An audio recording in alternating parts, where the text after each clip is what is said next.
Check. And I mean, let's be real. You can't beat Sharknado. Like, someone already did it, you know? Yeah, that's a thing that is technically true. Someone did do it. Yeah. I guess technically Sharknado did what Jaws could not do. You know, that's the way that I see it. Which was what? Revolutionize the movie industry, my man. You're talking about peak cinema here. Oh, the irony in that statement. Oh, I get it. Iron, because there's iron in blood, and sharks smell blood. Yeah.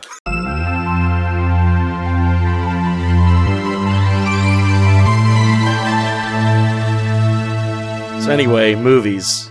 You like them? I am sure. Why not? Oh, I don't even know. I like movies. I like stillies. Gosh. Those are just called pictures, Daniel. Oh, well, you know. Everyone's got their own terms. Yeah.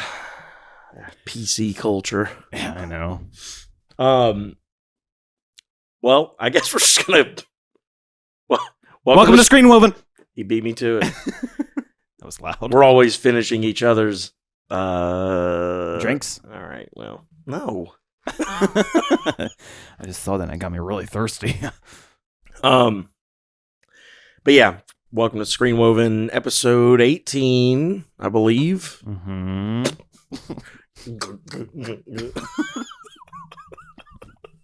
For people who aren't watching, it's probably going to just sound so weird. Yeah, that's a good point. You just randomly started laughing and going... forget we're a podcast and not a live streaming couple of bozos. But yeah, welcome. Thank you for tuning in. Thanks. Yeah, thank you for being here, Daniel, at your parents' house to let me in, because I don't think I would have gotten in without you being here. So thank you. It has been a while. We were talking about this just before we started recording off camera. It's been like a month. It feels like it's been longer. Yeah. Really. I was thinking about that the other night. I was like, golly, it's been a while since we've met up, but scheduling and all that, it's tough. But hopefully, I'm actually about to go through a bit of a schedule change at work. So hopefully that'll actually create a little more consistency for us, but we'll talk about that later. Okay. Sweet. Yeah. So, not a crazy few weeks, even though it has been a while, as far as new stuff to talk about. So we are going to discuss a movie that Daniel has been wanting me to watch. He's talked about it a few times on the show. So if you guys... I'm not going to say if you've seen the title, because sometimes we title these things weird. That's true. So I'll hold off on a minute on that. But I think we've had episodes where one of us has said that, and then the title doesn't explain it at all. It's like, if you see the title, you know what we're talking about. The title's like, Daniel and Chris, best friends forever, to the edge of time, 2. I don't know. That'll be the title of this one now. Okay. I'm all for it. Yeah. I'm all for it. But the description will be Daniel finally stops being mean to Chris. Oh, we're lying to him? Yeah. Oh, okay. I hope. Did I drink out of this? I don't know.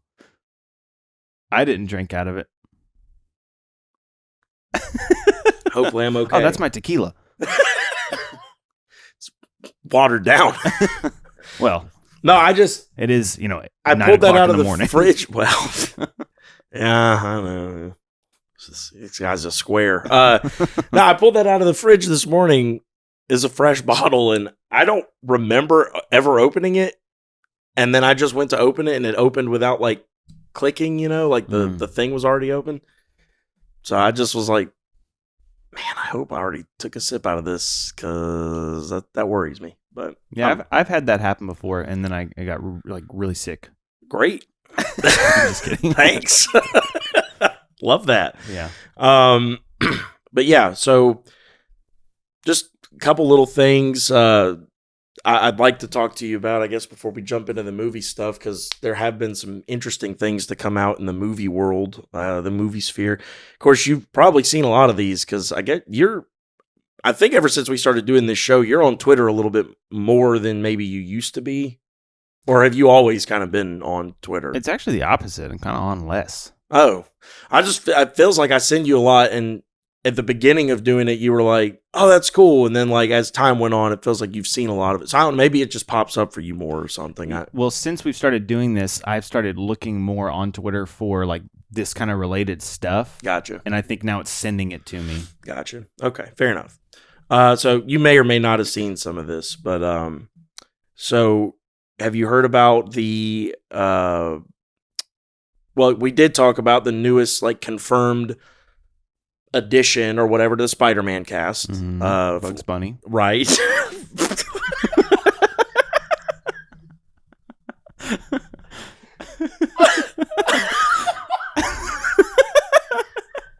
I didn't expect that to land so hard. Well, it was funny, but it reminds me of another thing from a show that I love where the guy, he like runs an advertisement agency and he sees like all these like business people in a restaurant and he walks up to like introduce himself to kind of, you know, what do they call it when you're like trying to make connections in the business? Networking? He's trying to like network a little bit. And one of the women sitting at the table knew his dad from when his dad used to run the business. And she's like, next time you see your dad, you tell him I said so-and-so from such and such asked about him. And he goes, he lives in a loony bin now. He's totally crazy. That won't make any sense to him. And she goes, he said something about he thinks he's a Looney Tune or something like that. Okay. And she goes, well, then you tell him I said, what's up, Doc? And he goes, that'll mean a lot to him. And you saying that just reminded me of that. Okay. So I wasn't actually funny. No, it was joking. It was funny. It was. Yes, other than Bugs Bunny, though. Florence Pugh has apparently been confirmed to be in the cast, which I'm really excited about because Thunderbolts. Have you watched it on? It's streaming now. Have you watched it again? Oh no, I didn't know. Oh, that's awesome. Yeah, I got to show my parents that. I love that movie. Yeah, movie's so good. The more I've sat with it, the more we've gone through the year now. That is probably in like a tie for first place for my favorite movie of the year. That and Fantastic Four. Yeah, because they were both great. I'm gonna be honest with you; they both got me real hyped for where we're headed. Yeah.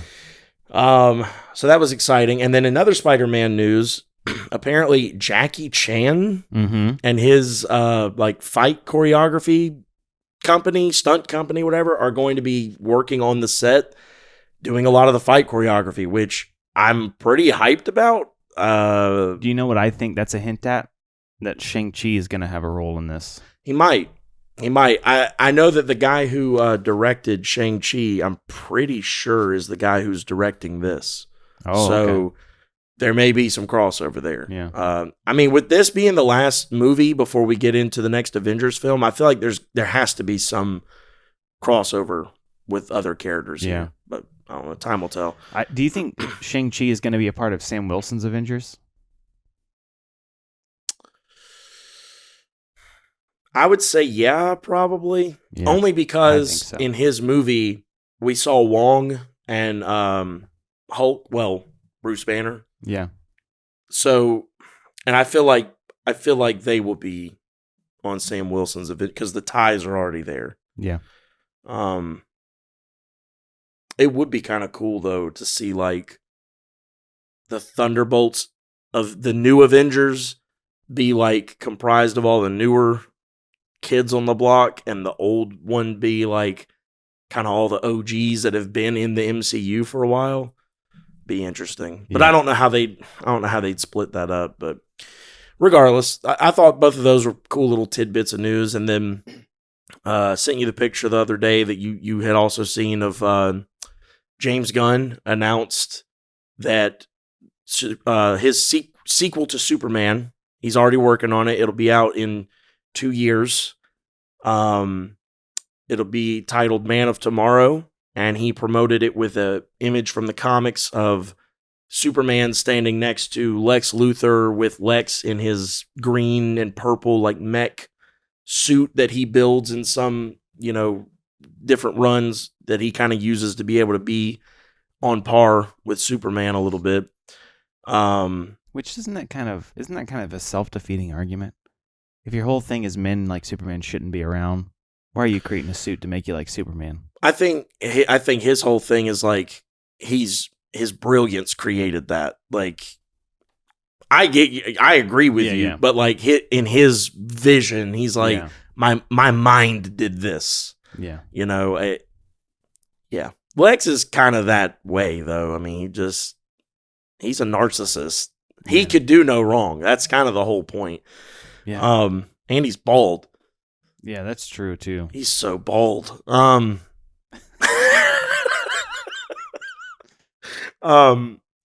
yeah, so I thought that was an interesting little image.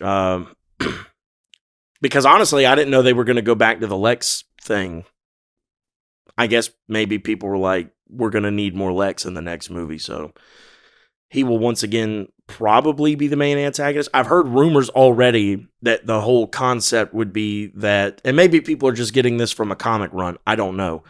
But a lot of people are saying the concept would be that they are opposing forces for most of the movie, but then at the end, they'll team up to fight Brainiac. Oh. Which would be really interesting. That would be really interesting. So, we'll see. Time will tell on that. Batman 2 script is completed. Some people have already read it that are tied to the movie. They said it's really, really, really good. Thoughts on that? I know you're probably not like super duper hyped for that. I mean, I'm not like over the moon excited, but I'm like, yeah, Superman was good. I'm kind of excited to see where it goes. Well, but the Batman had supposed to have nothing to do with Superman. This version of him. Mm-hmm. Have we talked about that? Like, what are your thoughts on? Would you want Pattinson to cross over into this like DCU, or would you want a whole new Batman for the DCU? Well, I'm just tired of new Batman. So I'm not crazy about Robert Pattinson's Batman, but I would rather him just be a part of the DCU because I'm just tired of new. We've got too many Batmen. And it's like, all right, so now we're going to have a whole other side Batman series and another Batman in the DCU at the same time. It just, I don't know.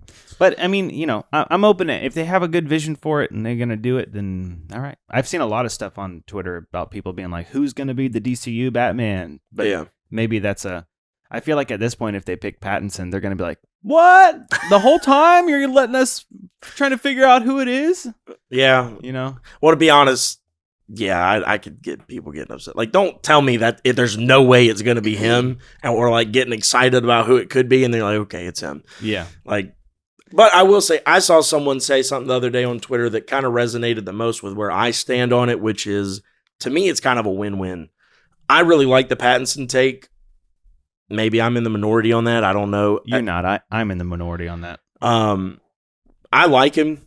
So if he crossed over, I would think it would kind of be the perfect, like, you've got Corn Sweat's Superman, which is just like, I love everybody, positive, bright, like, you know, bubbly almost kind of person. And then you've got Pattinson's Batman, which is like, I don't like anything or anyone. All I see is gray. Like it would kind of be the perfect matching because they really both embody the far ends of the spectrum that they're supposed to be representing as far as like tone. Mm-hmm. But if we do get a whole new actor playing Batman in the like greater DCU, my hope is that what James Gunn said at the beginning stays true, which is he wants his, like, the larger picture DCU to be something he can more, like, play around with, and it's more fantastical and comic-based, and, you know, just, like, anything could happen. I feel like that's a version of Batman we're more likely to see him have a Robin and, you know, fighting some of his, like, wackier villains, you know, so personally, for me, it's a win-win. I don't really know if I have a preference right now. Now, after the Batman 2, I might be like, I absolutely need him to be the Batman no matter what. Or I might be like, I've kind of had enough of that. I'd like Yeah. to see something else. Like, give me a different take. Do you mean after the Batman 2 or after the? You said Superman 2. Oh, sorry. Yeah, after the second Batman Yeah. movie, I would need to. I thought you said Superman 2. Now I don't remember. I don't know. Oh. Either way, after the second Batman movie, I would need to. I'd need to decide after that, because one movie, it's hard. Like, where I stand right now, I'm like, I could go either way on it. But Well, also, it's the one. How are they going to approach the Batman 2 now that Superman is out? Like, I think that plays a role in how you're gonna your perspective on it too. That's a fair point.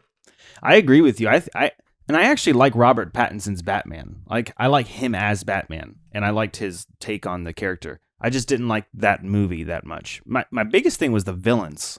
You know, it was two things. It was I hated the portrayal of the Riddler, and I hated that Batman never won. Like, he's been Batman for 2 years, and he never caught the bad guy. Like, everything had to be done for him. But so the benefit of a new DCU Batman is, like you were saying, I actually, here's the thing.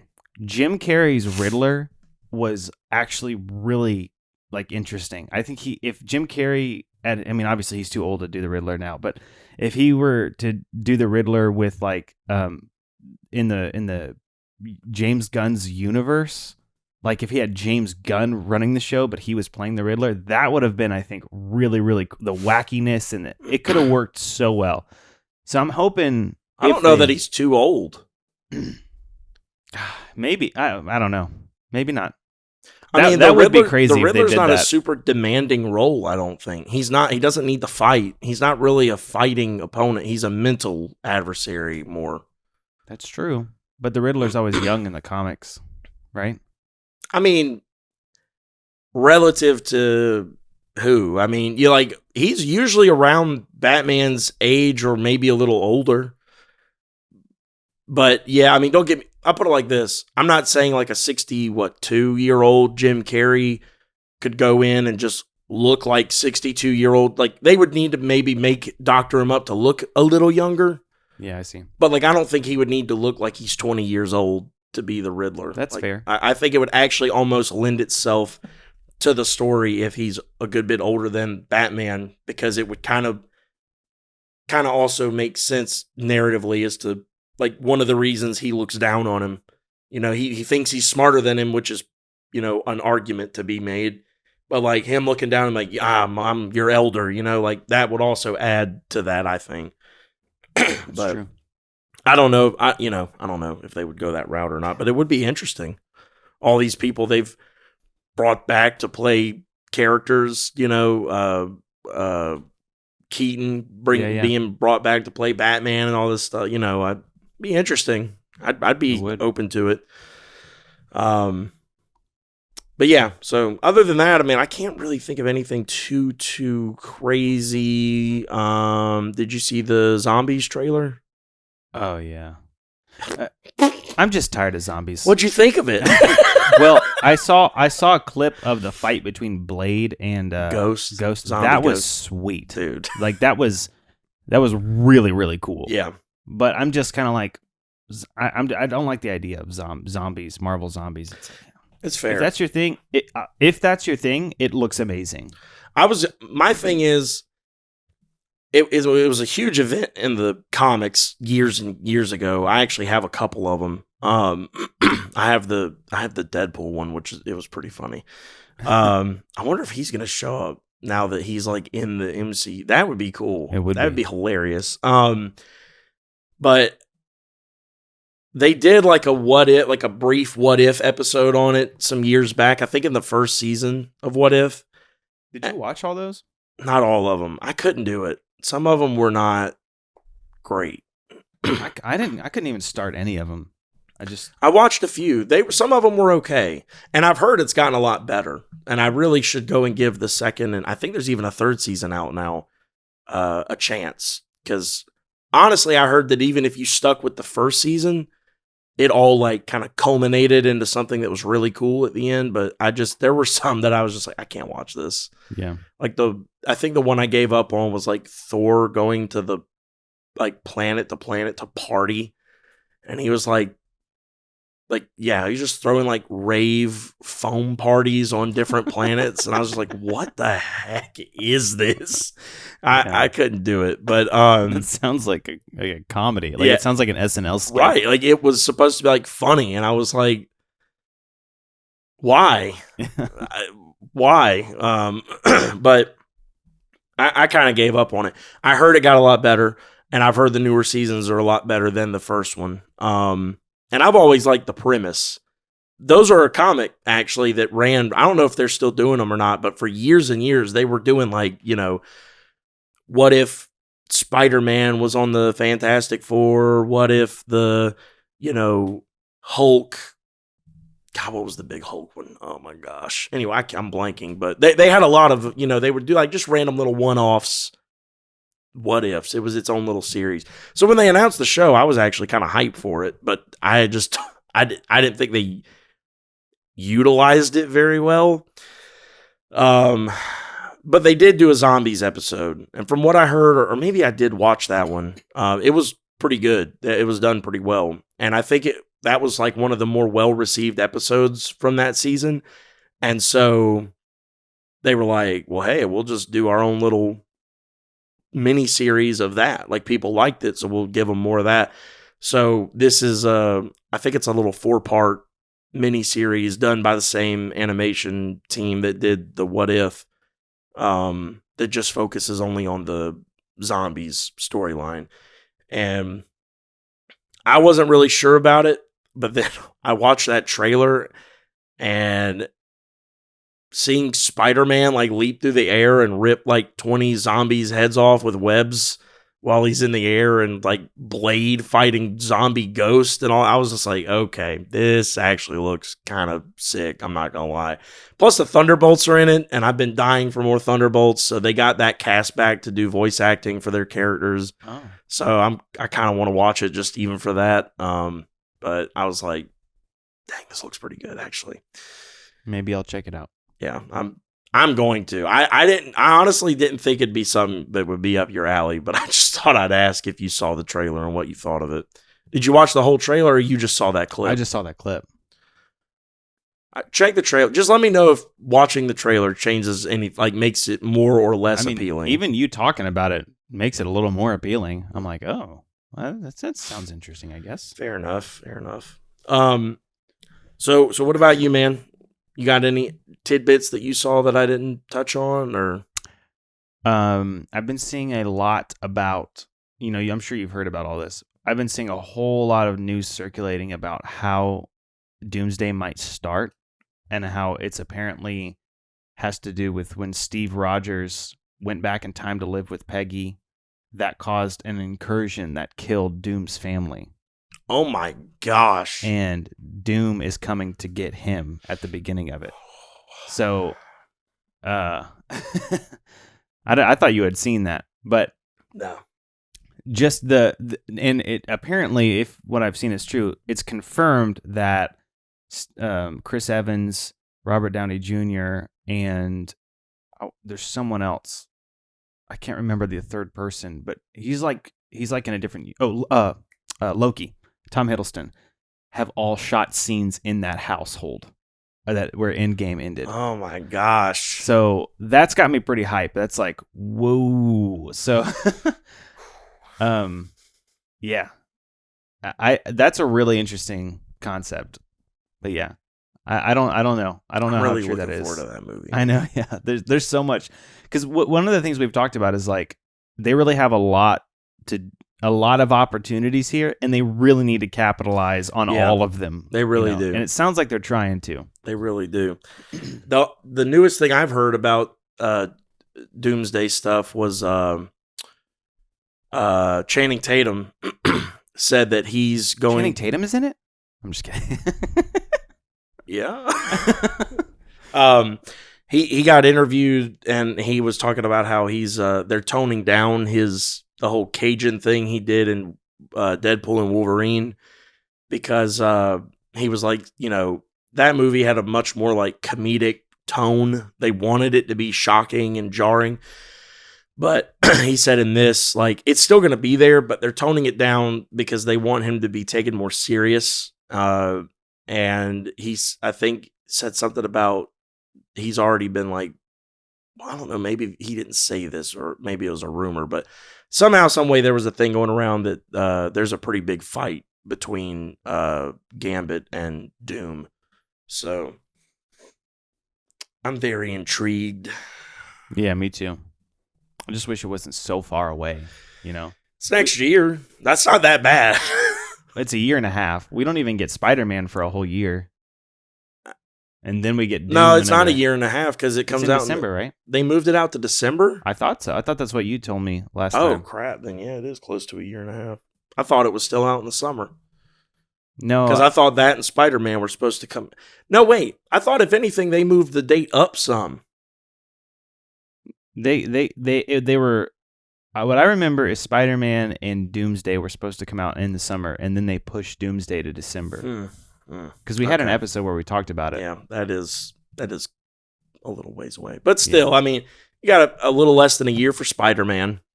That'll keep us going those few extra months until, Doomsday. It's not going to be fun, don't get me wrong, but, I don't know.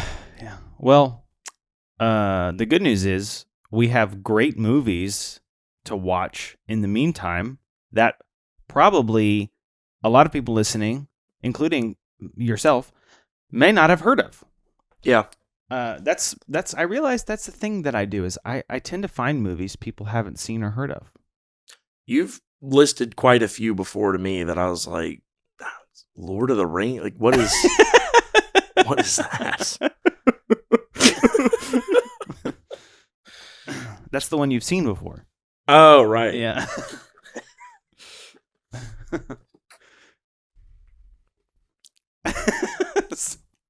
I was just a longer pause. I went for my drink and then I realized you were drinking and I was like, I don't know what to say here. Or however you do it. So anyways, yeah. I mean, did you have more news or something? Or not that I can think of. I mean, I started watching a new show. It's pretty good. I doubt I was talking about news. Yeah. Yeah, like things people care about, including me. See, I was lying. Apparently, I am still being mean to you, so I'm sorry. Yeah, no, I mean, no, like big movie news or anything. Not that I can remember.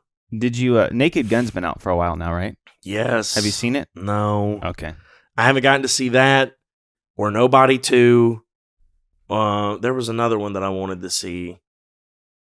I never got to see F1 with Brad Pitt.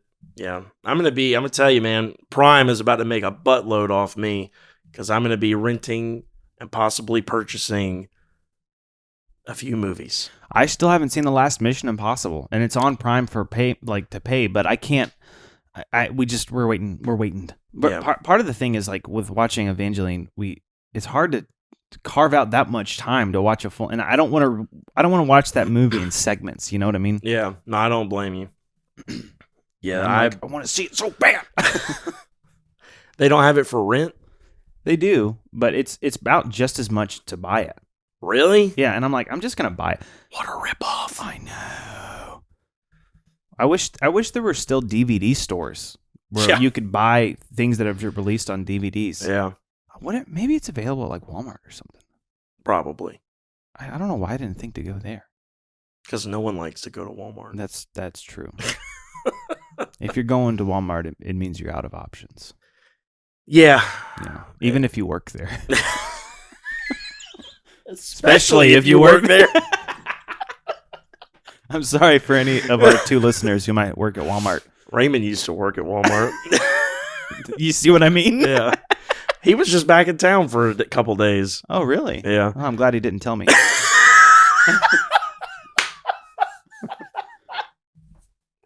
Wow. Did you see him? Yeah. Oh, cool. Yeah, just for a little. We had to find one day that just worked for everybody, and we just spent a little time. We went and got dinner, and then came back to the house and played some video games, like adults. Yeah, man.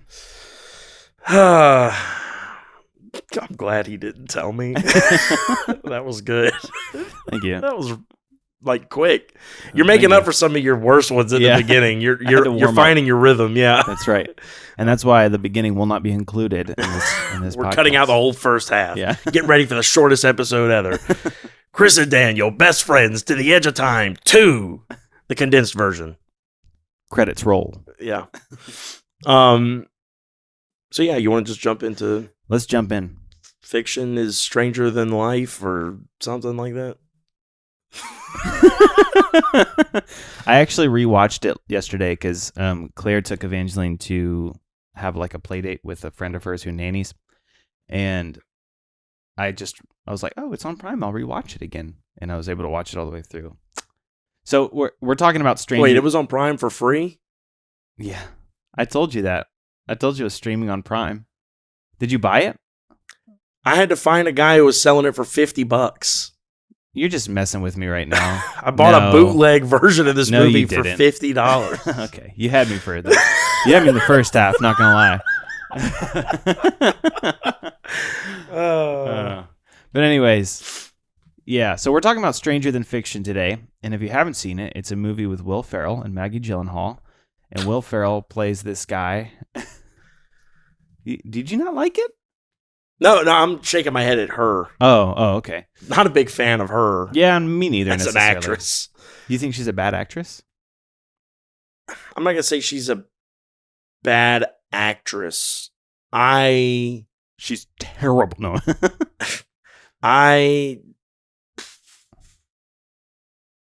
She kind of ruined the Dark Knight trilogy. Oh, that's fair. I liked the first Rachel better, and ever since then, I've just kind of had a bad taste in my mouth for her, and she kind of acts like a complete jerk in this movie.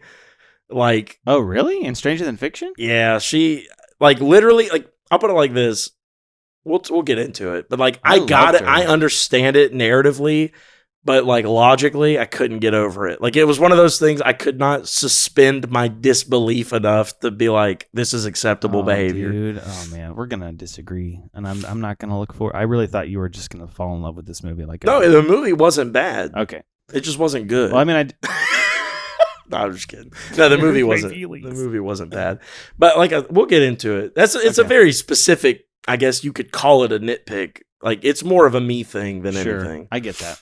I mean, yeah, if I was in his shoes, I would think she was a huge jerk, you know? Yeah. But she kind of won me over as the film went on. Yeah, she gets a little better.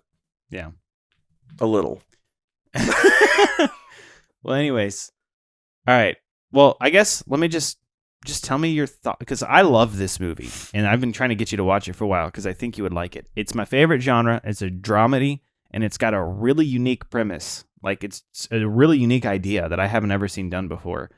So basically, Will Ferrell hears this voice in his head, and it's a narrator narrating his life, and he finds out that it's an actual author in real life who is writing his story. And yeah, and so he's got to find the author before she kills him. So, what are your thoughts? So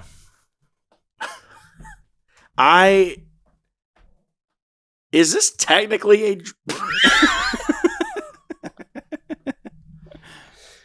maybe this is another Sing Street thing where, like, I just did not find it that funny. What? I did not. Okay. I was actually thinking when I recommended this, I was like, this will be better than Sing Street because this one is actually, like, no joke. Like, it's 100% half comedy. 100% it's 50% comedy. I can't say there's no scenes that I watched and was like, that's kind of funny, but, like, it's much more drama than comedy. Much more. Like, oh, I disagree with that. It's like half and half for me. I don't know. Maybe. I mean, look. So this is twofold for me. A, the premise itself. I went into the movie not looking for funny because the premise lends itself more to, like, introspective, like, you know, it feels metaphoric. Like, it's like there's a deeper meaning to this kind of thing. Well, sure, yeah. And yes, Will Ferrell's the lead, but there are plenty of comedic actors who do drama movies like to show their range. So I didn't go into this expecting funny. And there were a few scenes, like I said, that were pretty funny. But I think the other part that plays into it is I've kind of been over Will Ferrell for a long time. Like, I just got over the whole Will Ferrell shit. Like, as a kid, I loved Will Ferrell movies. My family, we always would rewatch Kicking and Screaming, Elf. As I got a little older, like watching Talladega Nights and Step Brothers and stuff. But like, once I got to like junior or senior year of high school and started realizing that like Will Ferrell kind of has one character he plays over and over and over and over and over again, I was like, yeah, I'm kind of over this. I'm kind of over the Will Ferrell thing. So I also don't find him that funny anymore, like at this point in my life. Well, I completely agree with that. I'm not a huge Will Ferrell fan, actually. He's not funny in this movie. Like, Right. his character is not funny. The things that happen to him and the other characters are what's funny.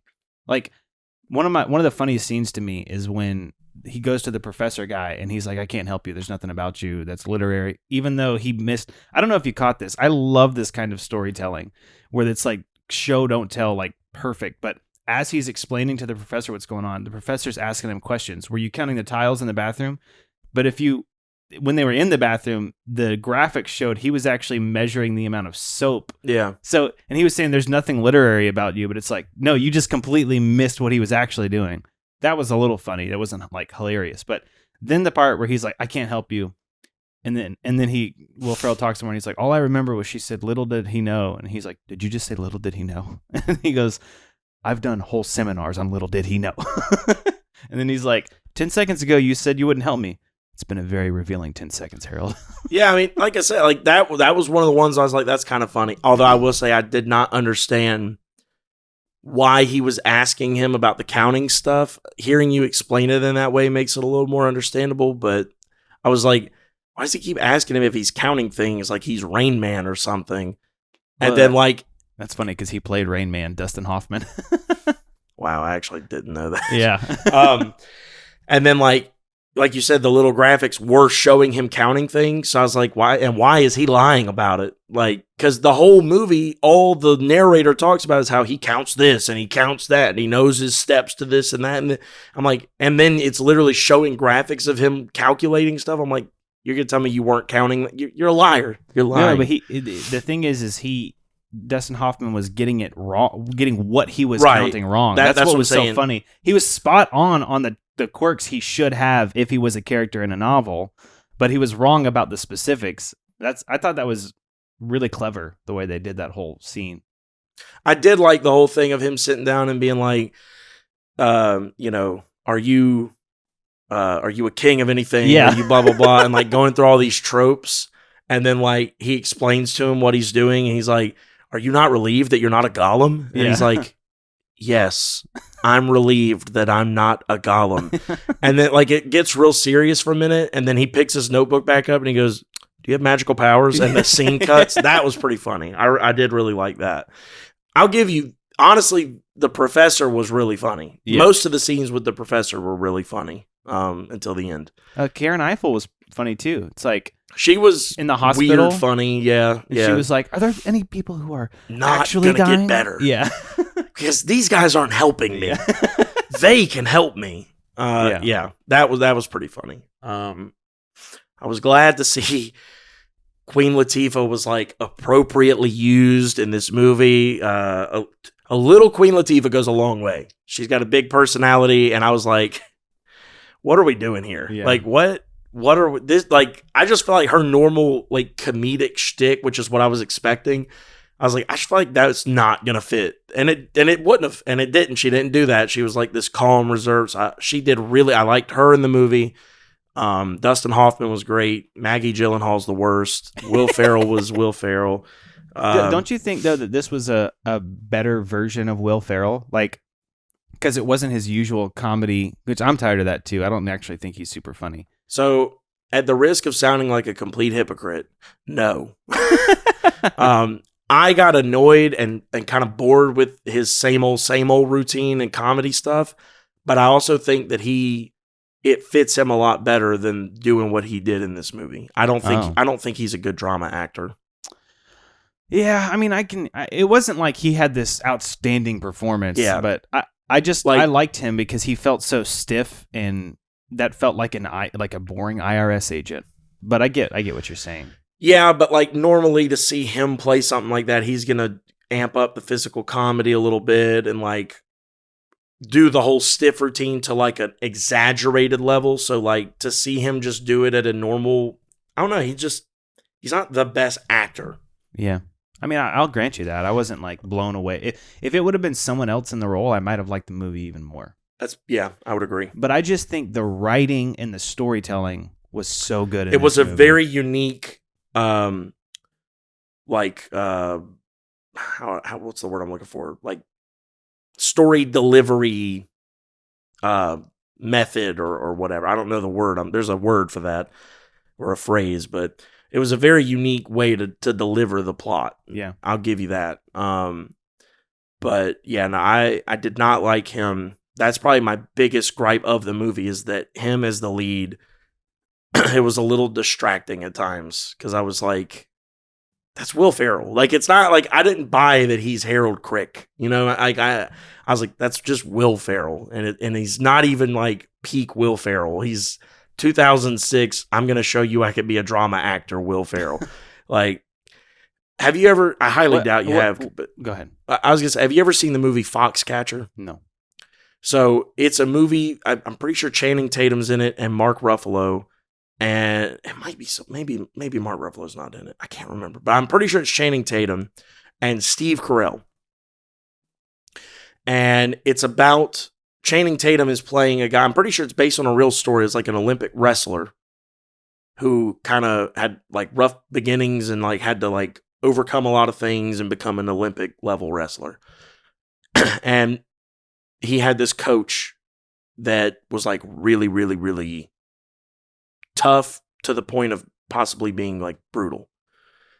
And Steve Carell plays the coach in that movie. Okay. I've never seen the movie because from everything I've ever heard, I think it'd be a little too intense for me. But from everything I have heard, Steve Carell like blew people away when he did that movie. Now, I think it helps that they had him made up. I'm gonna try and pull up a picture here to show you, like you know how Colin Farrell looks in the Batman as the Penguin, like you can't even tell it's him. That's kind of how they had Steve done. Carol, please stand by for a short intermission. Yeah, please, while I Google. Google. Hey, Google. That's him in the movie.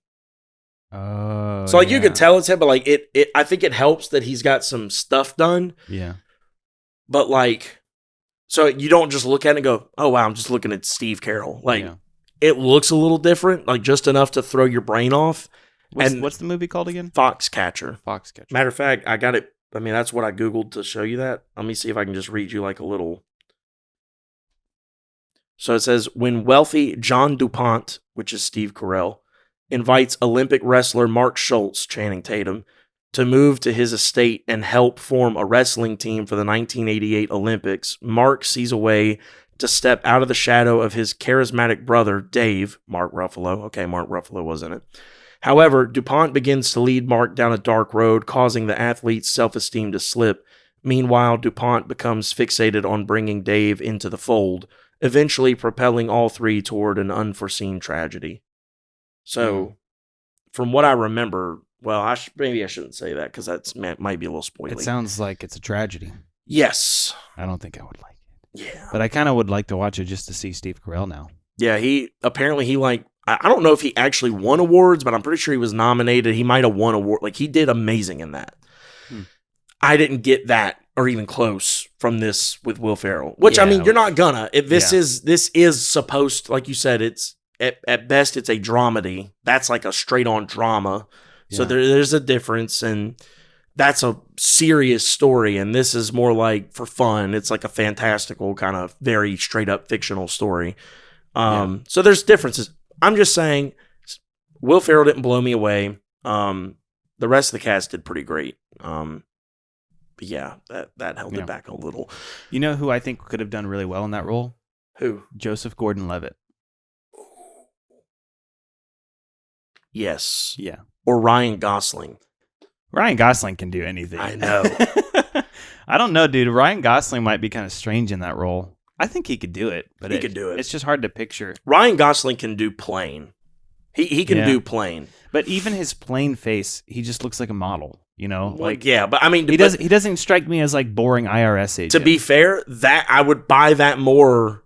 I did not buy it when Maggie Gyllenhaal's character started falling for Will Ferrell. I will give you that one. Like I was like, why? What do you see in him? He looks like twice your age and doofy. Like at least with Ryan Gosling, I could be like, you know what? He lives an estranged life and he's got weird tendencies, but he looks good. So I could see a girl being more open to like. You know, I mean, he's cute. You know what I mean? Yeah. Like, even though she's mad at him and even though he's acting odd and all this stuff, like that, I would buy that more. Yeah, I'll give you that. But to me, their romance was more like it wasn't so crucial to the plot that it bothered me that much. It's like that's true too. It was like a B plot thing. Yeah. But I mean, I do give that to you. But I still liked their love story and like what they did with it, because the whole scene to me was whenever there's a really interesting idea. Like, it's such an interesting way to get you to think about life this way. But he goes to the professor after his apartment gets crushed. And, you know, he's got to go live with his friend now. And he's like, I don't know what to do. Like, I can't find this narrative. I can't figure this out. And the professor's just like, look, I don't know what to tell you. This narrator might kill you. You might as well just go live your life and enjoy it. And it's the first time the professor actually makes sense, because all of his other advice, he's kind of a pretentious guy. And, but he actually says something kind of profound. And he's like, you can just eat pancakes about all that you want. And he's like, this is my life. Who chooses between living and pancakes chooses pancakes. You know, that's another funny line to me, but. Well, but to me, the funnier part of that is when he gets serious with him and he's like, hello, this is comparing the quality of life being lived to the quality of the pancakes. Yeah. I was like, okay, that's pretty funny. Yeah. And it was mainly funny to me because I was thinking that. I was like, well, it depends on how good the pancakes are. And then he literally says that. So I was like, that's pretty good. It's funny, but it's also profound. Because it is in the context. Right, yeah. And I'm with you. I laughed too when he said that. But he's giving you a very good point. We're all going to die at some point. Yeah. Quality of life matters just as much as the length of it. You know, what good is extending your life if it's meaningless? Yeah. You know? And so Will Ferrell just takes that advice, you know, even though he's reluctant to. And I like this scene when he's like in the bathroom and he's like counting his brush strokes, and then he just stops and then he just starts brushing his teeth like normal. And he goes and plays, and then he realizes he likes this baker girl. So he's going to go pursue her, and he brings her flowers. Yeah. And I go, that was really clever. Yeah. You know, because she's a baker and they're actual bags baking of flour. Yeah. And so then that whole scene, and then the whole when he's marketing comedy and tragedy, and then at the end he's like, this might be gibberish to you, but I think I'm in a tragedy. Yeah. That was really fun. He's got like the whole page of tragedies marked up. So that whole love, and then just him realizing like I gotta do something with my life. I can't just. Oh yeah, another funny thing is the scene in The Professor. He's like, a comedy is like people will like hate you and dislike you. Do you know anyone who hates you? He's like, I'm a representative of the IRS. Everybody hates me. Yeah. He's like, have you found anyone who might loathe the very core of you? A woman told me to get bent recently. That's good. Try to develop that. Yeah, Hoffman really made the movie, honestly, for me. He was probably my favorite character. Mine too. The author probably could have been if we got a little more of her. I honestly felt that with her being kind of like literally the driving force of this movie, we didn't get very much of her. And that, I mean, I'm sure is an intentional decision, but and who knows? Maybe had we gotten more, I would have been like, all right, that's too much of her. She's weird. And she was weird. Yeah. So I think no pressure. No pressure, okay? But you may make or break how I felt about this movie in this Oh, no. conversation. I don't get it. You don't get what? I don't get the movie.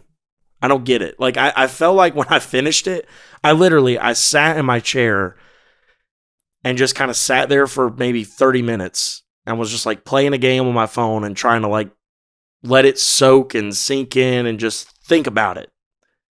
And I was like, I feel like I'm just missing something. I kept looking for the point. You know what I mean? Because like not every movie has to have a point or a message or a lesson or this or that. But like this one felt like it was going to. And I thought I kind of had it pinned. Because all the way up to a certain point, I was like, okay, I see where this is going. I'm going to be interested to know how they bring it home. You're good. How they bring it home and make it make sense. And what I thought was going to happen, because she finishes the book, she pins the basically outline of the ending and his death. All while that's happening, the other plot is coming to a head of him realizing he doesn't want to die. He's falling in love. He's got to find this author. He realizes who she is, and he's got to track her down. So these two things are kind of culminating into this moment where he rushes down to a payphone. This is the first part that confused me. He rushes down to a payphone and dials her up and calls her. And then her phone rings. As she's typing, the phone rings. The phone rings a second time. And every time she types it, the phone rings. And I was like, okay, I'm ready for the bait and switch here. Like, I'm ready for them to be like, like the classic thing of like, a character is sneaking up to a door and your protagonist is on the other side of the door and they're like getting closer and closer and closer to it. And then they like get to it and fling it open. And then it turns out they're at the wrong door. Your protagonist is still hidden somewhere. Like it felt like we were getting ready for that moment. It kept cutting back and forth between the author talking on the phone and him talking on the phone and like piecing it like they're having a conversation to each other. But I was like, okay, like this is going to be where the bait and switch happens. Like who is she really talking to? And then it turns out she's really talking to him, this fictional, supposedly character that she's writing. And I was like, at that point, I was like, what? Like, so let me get this straight. This all is happening in real life. He really is a real human being. She really is a real human being. He's hearing her in his head. So even though he's real, he's also fake because he's a fake character in a fake book. I don't know. Like, was the point of this that, like, art is so real that it, like, takes a toll on you? Like, he wasn't really real, but she imagined him so real that she met with him and then couldn't kill him. And she, like, had that little breakdown of, like, how many people have I killed? But, like, all she did was write books. Or is like the point that like you were saying, like quality of life matters more than the length of it, which to me, if that's the point, would have been perfectly sealed up with him dying at the end. But then they backed off of that. I was kind of mad at that. I was like, why? The whole thing was about him. Dude, you were mad at that? The way that they saved his life. It was the wristwatch thing. The wristwatch was embedded. That was so good. That was cool. I did like that, but I just almost didn't get it a little bit. Like I can tell you what I think. Yeah, the point is. give me your I don't. Obviously I don't think they would say it this way because they weren't trying to weave biblical themes into it. But the point is, if you try to save your life, you're going to lose it. But if you lose your life, you're going to save it.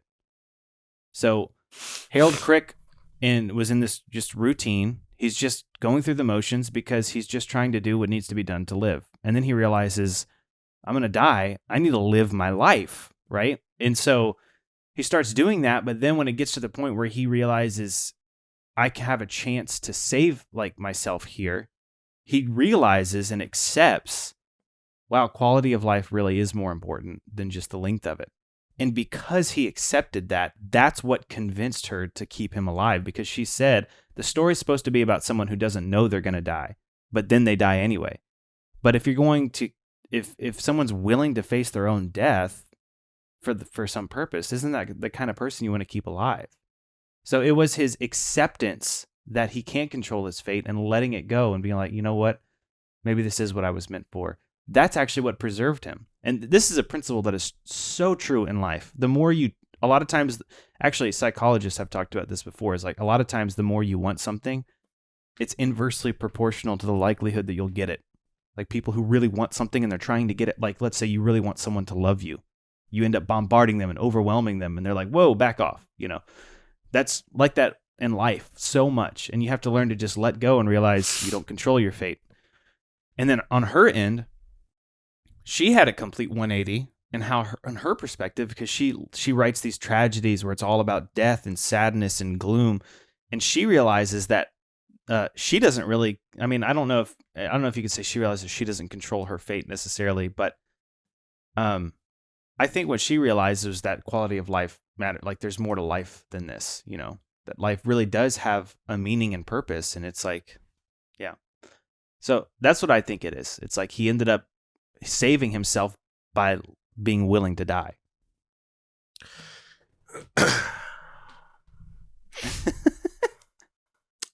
I like that. I still don't get the whole he's a real human being, but he's hearing her narrate thing. Yeah, that was confusing me when you were talking about that. That's the whole movie. I mean, you knew that going into the movie. Yes, but it makes sense if at the end you find out he was never real.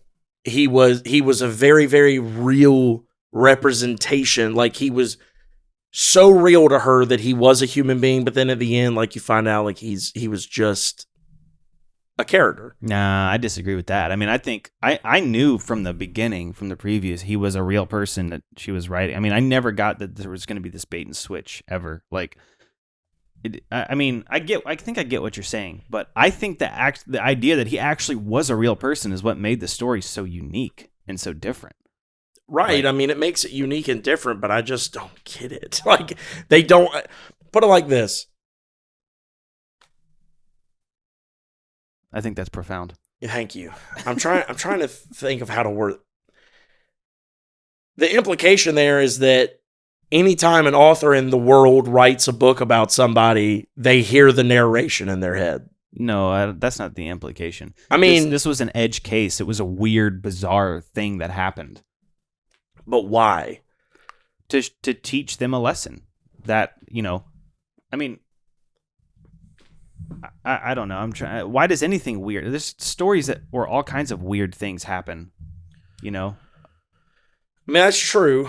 I don't know, man. I don't know why I'm so hung up on that, but that was the thing I could not get over last night. I was like, what was the point of any of this? Like, I mean, I think the point is that, you know, sometimes weird things happen in life. You find yourself in bizarre circumstances they're meant to teach you a lesson. They're meant to teach you about how you're supposed to grow. That's fair. And so, like I said, I like your explanation of the why did they back off of killing him, because I was like, that kind of feels cheap. Like it feels like telling you at the beginning of like there's a book called John Dies at the End or something like that. Dude, my friend. Okay, have you seen the movie for it? I didn't know there was a movie. I haven't read the book. It feels like that. It feels like titling your movie, Harold Crick dies at the end, and then you watch it and he doesn't. And they just go like, yeah, but you saw we pulled that off. I'm like, no, but you told me he's going to die from the beginning of the movie. I always thought he's not going to die. Like that was all in the back of my head. I was like, of course they're going to say. I mean, it had that comedic drama, like feel good movie feel to where like, all right, it's going to work out in the end.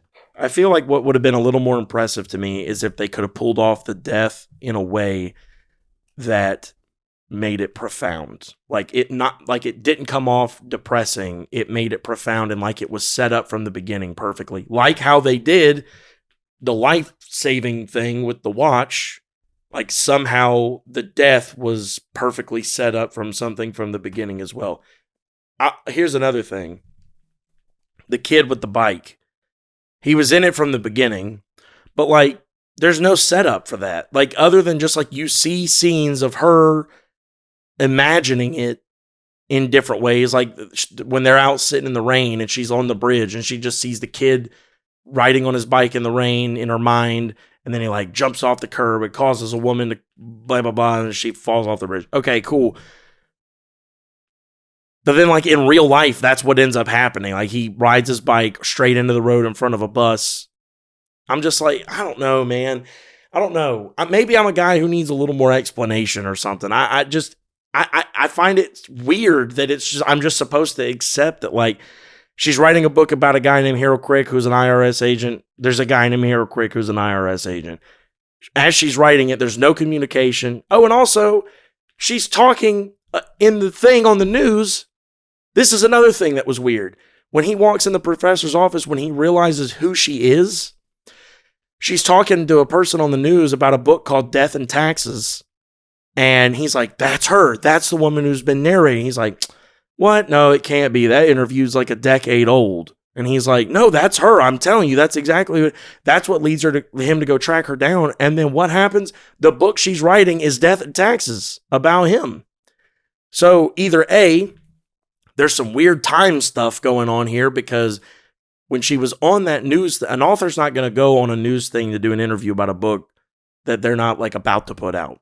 Like that's you doing your promotional circuit. That's like, it depends on how famous the author is. If the author is very famous, I'm saying like, you're not going to go do a promotional circuit on like that, like the Today Show or something, and be like, yeah, I've got like 100 words written. I got like half a chapter done already. Like, you're not going to do that. Like, she had either the book was done during that interview a decade ago, or it was close enough to being done.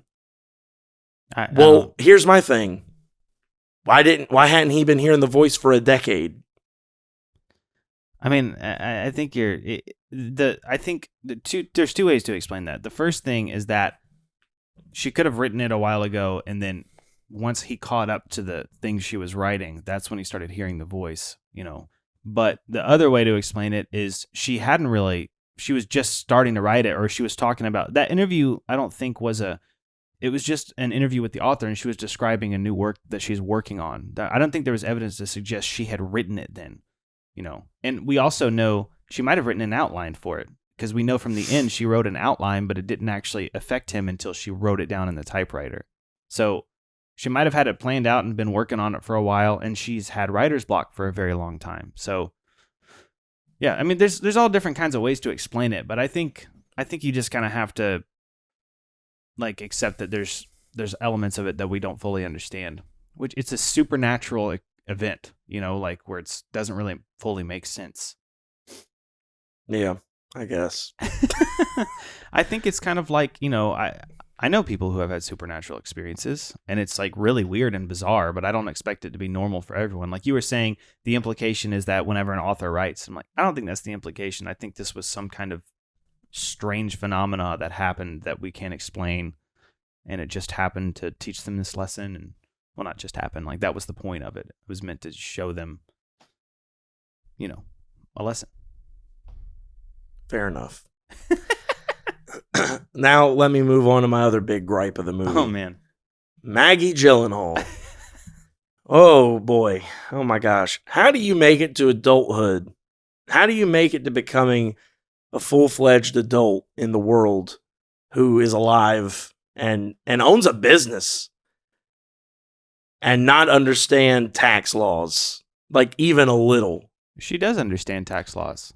No, because like whenever he was like finished doing her stuff or whatever, she was like made him the cookies, and they got like really offended when he wouldn't take them, and he was like, well, it constitutes a gift, and like we're not allowed to do that. She got like really upset with him.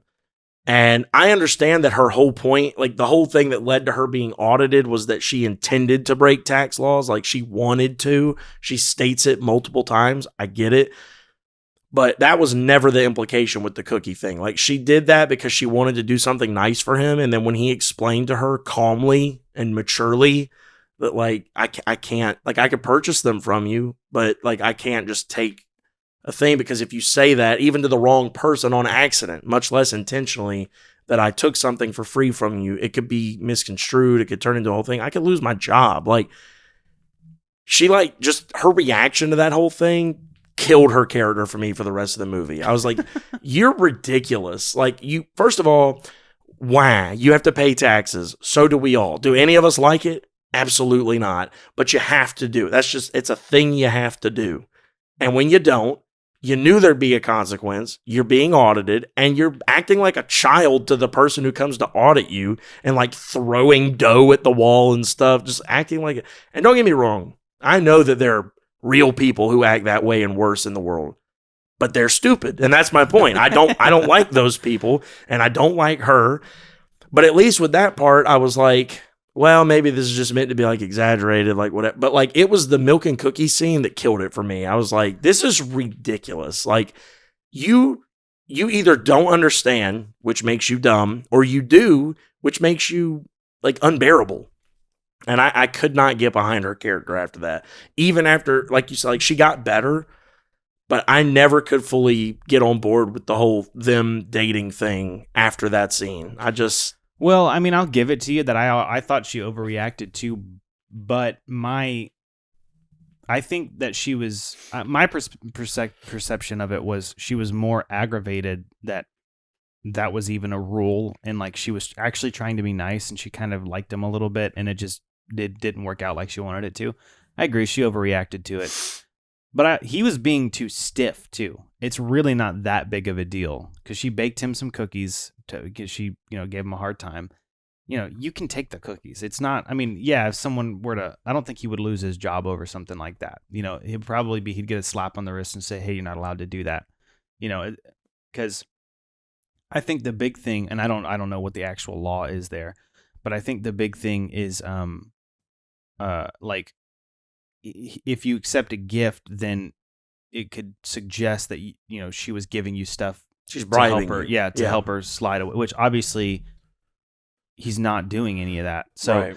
He was being too stiff. She overreacted a little. I agree. But then I think also the point is she's like trying to get him to stop being that way. Like, and he won't even take some cookies from her, even though she's trying to show him that she likes him. And it's like, geez, dude, you are so stiff. Like, can you not tell I'm trying to flirt with you? Like, that was kind of the takeaway.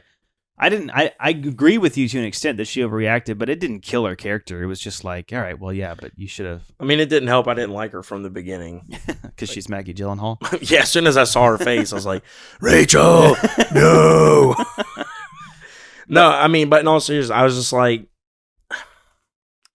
I don't know, man. I didn't like her. And honestly, I can't think of anyone in that role that I would have liked acting that way. I just think that was a poorly written, like, it would have made her a lot more, like, sympathetic. Like, you could have been a lot more sympathetic to her if, like, she was struggling or something and couldn't pay all her taxes. And then he comes in and he sees what he sees, which is that she's got that homeless guy in there all the time. And she's always like, she traded a bunch of baked goods for a guitar, and like as he learns that, he can then at the end say what he says about, like, you can deduct all of the food you give away as charity. And it actually, as much as I've seen you do, equates to more than what you haven't paid. Like, you actually would probably get money back. And that would be a cool thing. And you care because she earned it, because she was a nice person who was trying to do the right thing, and in struggling couldn't pay all her taxes. But instead, she's like, I meant to not pay all my taxes. That's the whole point. I don't want to pay my taxes. I only pay the percent that I want to pay. First of all, that's not even how that works. They take the money they get, whether it's all of it or not, and they determine where it goes. That's not right, but that is how it works. Yeah. I mean, you can't just like, I want to pay these taxes, and these taxes, and I'm not paying the rest. Look, though, here's the thing. Here's where you're going to get me on this. We're going to get in a little political here, but yes. That's kind of what started the revolution. They were like, we're not paying these taxes. This is taxation without representation, a 3% tax on tea, dumping the tea in the river. So, like, which, by the way, probably just made a lot of tea. All the fish are British now. Yeah. Sort of, Les swim. That's French. Didn't you say French? No, I said British. Oh. Swim, governor. Oh, I see you've got a pinky too now. Oh, what kind of tail you got? You got the English breakfast. That's I'm a my pinky favourite. fin bass flounder, mate. I don't know fish. Yeah, we were doing so well, and you just. Were we? I thought we went off the rails when I said let's swim. Yeah, that's fair. That's a fair point. But yeah, I mean, I actually I don't necessarily think that's the way to do it, the way she was doing it, unless it's organized. If it's like a whole state or something, I think that's how you should try to do it, is get a whole organization saying we're not paying this because it's unconstitutional. I think I could support that. But if you're just deciding on your own, I'm not going to pay my taxes. Yeah, then that's a silly way to do it. But I also see where she's coming from. So and I mean, yeah, I think it's like, okay, Wesley Snipes. I think part of it too was it was supposed to be a little exaggerated. Like that was supposed to be the kind of foil, is like the tax man falls in love with the lady. The tax evadee. Yeah, exactly. Auditor-oddity protocol. Yeah. Yeah. But flowers. Yeah. Bags of flowers. Yeah. Yeah. For baking. So, I mean, I'm a little disappointed in your reaction. I thought you were going to just love this movie, but I guess, and like the I fact didn't that hate it. But the fact that you didn't like that they saved his life at the end really blew me away, because that was one of my favorite things. I thought that was so clever. How they did it with the wristwatch too, and then the way it ends. So it was a wristwatch save Harold Crick. I was like, that's genius. I love it. It also almost killed him. No, it saved him. It was the only thing that saved him. Yeah, but like I'm saying, the whole thing of him setting the time or whatever, it like almost killed him. Like if the author had chosen to just kill him, the wristwatch would have killed him. But it wasn't him. It was Harold Crick who put the time wrong. The watch actually tried to warn him about it. It was first trying to warn him about Anna Pascal. I was trying to tell him. Which also makes no sense, by the way. No, because he liked her. He was like, but go after the girl you want. So the watch is sentient too? No, it's not sentient, but it's like it's a playful. I think you're thinking too in depth about all the details about this stuff. Because I really was expecting, I think, a whole different kind of movie than what I saw. I was just like, what is going on here? The watch is like catcalling and like trying to get him to. I'm like, what is happening right now? And then it dies. And then right after it dies, he just turns it back on and puts I'm like, that's not how a watch dying works. You don't just turn it back on and now here's the time. Oh my gosh. Oh my God. It sounds like you did hate the movie. I didn't. I have to look. You said you loved it. Yeah. It's one of my favorites. It wouldn't be much of a conversation if I was just like, it was perfect. You think it was perfect too? Cool. That would be we have gush conversations all the time. Right, but I knew after I watched it I wasn't going to be able to gush about this. So I was like, I'm going to have to like harp on my gripes. Like I can. Okay, what did you like about it? Okay. So the premise itself is cool. Like the whole thing of him like just all of a sudden starting to hear narration about his life. I was like, that's interesting. It's not a normal, like I said earlier, like way to deliver the story. Pretty interesting. Loved the dynamic of the professor and him. Dustin Hoffman like really killed it in that role. Yeah. Honestly, I was expecting there to be a little bit more to his how do I say this? Like the life around him, I guess.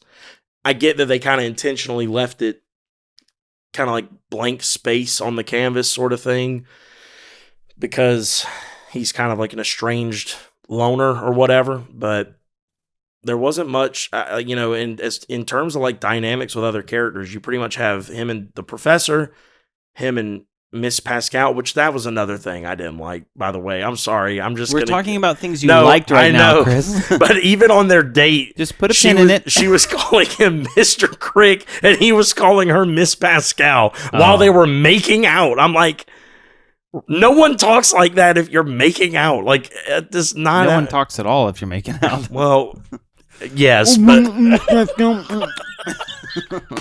but I'm just like, why would you call her that? That's such a mood killer. I disagree with that. It was endearing. It was like that's how they met kind of a thing. Yeah, but like it would be cute if you showed that they got familiar with each other. Then he called her that, because then it's like, oh, okay, he's calling her that. Your whole point is because they're being intimate. It's weird to call them, and you're saying if they were more intimate, it would make it less weird. Because at least then it's more like a callback. If they were like the fact that.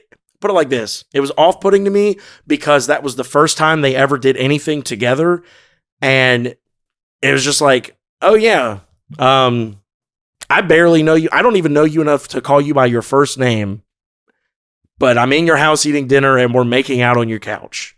And then other things. I was like, what? You didn't even call her Anna the whole time. It's a Miss Pascal. Like she's your teacher or something. Like what? Yeah, it's part of his character. He can't separate that. He's still learning how to just be a dude who enjoys life instead of IRS agent stiff Harold Crick. Ladies, if there are ever any listening to this, red flag. Okay, can you continue with the things you liked about the movie? That might have been it. I like the author. Were you okay? Yeah, she's an interesting character. I liked her. I like I said, I kind of wish we had gotten more of her. Because did you like her dynamic with the Queen Latifah character? Yeah, I was also worried about, and they did a good. I thought I was like, oh my gosh, are we gonna get like a B plot of them fighting the whole time? Because I don't want that. They did a good job of like when they were in scenes together, you could still see there was like a little bit of tension. Like the author clearly didn't want her there, but she wasn't just like a jerk to her for no reason. Like. She was just doing her normal, weird, quirky stuff and kind of agitated that she had to explain it to someone. Yeah. But I thought they did a good... And actually, it worked because Latifah is the viewer. Like, the author is explaining her weirdness to us, but, has Queen Latifah's character to, voice it to. So it worked. So I liked them. I like that dynamic. I like the author. I like that Queen Latifah gave her patches to like get her to stop smoking. Yeah, that was funny at the end. Did you like the overall plot? Like, were you waiting to see how it was going to progress, and like, were you eager? Obviously, up until the point where he called her and everything. But honestly, literally up to the point where he didn't die. Like, whenever she finished, I think I started saying this earlier, and I said something that threw me off, and I got sidetracked. When she finished the ending and pinned it, but she had not written it, and they met, I was like, kind of mind blown. I was like, "What? Wait a minute! What? This is real? Like, he's a real dude? This is really happening, and they're really meeting? I'm so confused. This is cool. Like, what's gonna happen?" Oh, okay. And then, like, she told him she had pinned the ending, but hadn't typed it. He took it. She let him take it, which, I know we're talking about things I liked. But an author would never do that. Anyway. Never do what? An author would never give someone their typed up manuscript and even notes for the things she hasn't typed yet. And she's like, yeah, just take it. Go read it. To Harold Crick? Yeah. She would in that scenario. Maybe. This is like a life or death situation about whether she's going to kill somebody. It's like, you're telling me if you were writing a story and your actual fictional character showed up, you wouldn't hand him your notes? No. About his life? That's a you thing. I'm like, Daniel, get out of here. Why are you in my house? Let me kill you. You're going to slip on a banana peel like a cartoon character, and you're going to like it. No, honestly, I would go through like warfare with them. Like, I would be like typing down things to make it harder for them to get to me the whole time. That actually would have been comedic if they would have done something like that. Like, she's running to the typewriter. He's like fighting her. Yeah. He's like, Harold punches himself. Like that would have been. Stop it! And actually, that would have been the one thing in the movie Will Ferrell would have done really well. Yeah, that's true. He would have done that really well. But I'm kind of sad they didn't do that now because that would have been really funny. I need to stop pitching things to you when we talk about movies, because even ones that you love, you end up being like, yeah, that would have made it better. Yeah, that's true. Anyway, when he took the manuscript to the professor, and he left it with him, it shows the professor reading it, and he really doesn't have much of a reaction, so you don't really know what's going on. And then they meet back up, I guess, the next day, and he tells him, he's like, I've been over it multiple times. He said, it's a masterpiece. Like, you have to die, because he tells him, you're going to die at some point. You're going to contract a disease from a vacation you took, or you're going to choke on a mint or whatever. Like he says a couple things. He's like, but you will never have a death that's more poignant and poetic than what she has written here. And like, he goes on and on talking about how like it's just a necessity that you have to die. And he hands him the story back, and Harold Crick is clearly not happy with that, but he gets on the bus, and it just shows all these clips of him just like writing the route of the bus over and over while he's like flipping through the pages of the transcript. And like in different little scenes, he kind of giggles a little and like shakes his head, like he's enjoying reading his own little mishaps and story, and like reading through this last chunk of his life that he's been in. And then he gets to the end, you don't really see much of a reaction, and the next thing you know, he goes back to the author and he hands her the transcript back, and he says, it's a beautiful story, thank you. And he's like just grateful for it. Like he had come to he read the end, and he came to terms with what was going to be the case, which at that point, I was like convinced. I was like, oh, okay, he's going to die. And somehow, however they do it in the movie, they're probably not going to tell us what the ending was. They're going to show us like a movie would do. And when it happens, we're going to be like, oh my gosh, like that just makes sense. And it's right. Like there's no other way this could have been done well, but for him to die to make the point of the story. And I was like on board with that because, and you know, I've told you, I've been on here and told you, like, I'm not a fan of sad movies. Like, it's hard for me to get into a sad movie. But, like, I was already prepped for that because of the beginning of the movie. And then especially after he read the thing and accepted it, I was like, okay, like, I'm expecting it now. And I'm expecting there to be, like, a good reason for it. And then, blah, blah, blah, blah, blah. Fast forward, the kid on the bike, the bus. I'm like, oh, that's why they've been showing this the whole time, and it happens. It's like a little forced because, again, I just feel like there wasn't enough explanation, like set up for that kid on the bike. Who the heck is he? Yeah, I agree with that. Like, I was like, we got nothing for him. So like there was still some, but I was like, I get it. Like it's like all the pieces came together that she was kind of, I was like, okay, I get it. That's cool. And then when it cuts and he's in the hospital, I was like, what? I don't get it. Like, I thought the whole point of having him, and in a way the audience, accept that he's going to die, but like he's okay with it because of the purpose of it. And like you said, like the quality of life he's lived over the last however long that's supposed to be, like he kind of just started living his life, you know? I don't know. I just it left me. But then when she explained it, though, first off, I never had that experience. The whole time, I'm like, I know they're gonna keep him alive. This is a feel good movie. You know, there's a happy ending. It's possible it could have been happy with his death, but that just seems. I mean, the whole story is centered around him, so that seems difficult to me. But well, that's what was so interesting to me. Was I was like, this is clearly you're pretty much your only main character, the protagonist of the movie, and like you're gonna kill him, but like it's gonna apparently be done in a way that it's a masterpiece, according to the professor.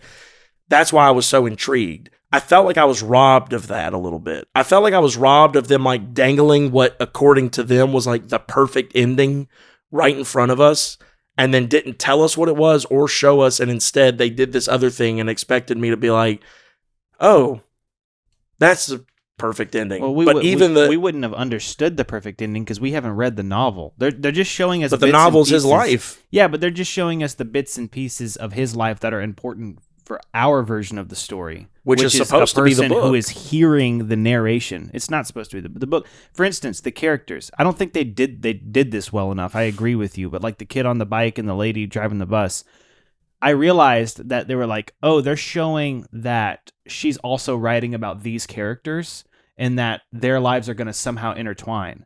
But they never explain that well enough for you to get that. But the point is there's a huge chunk of the novel that's left out for us.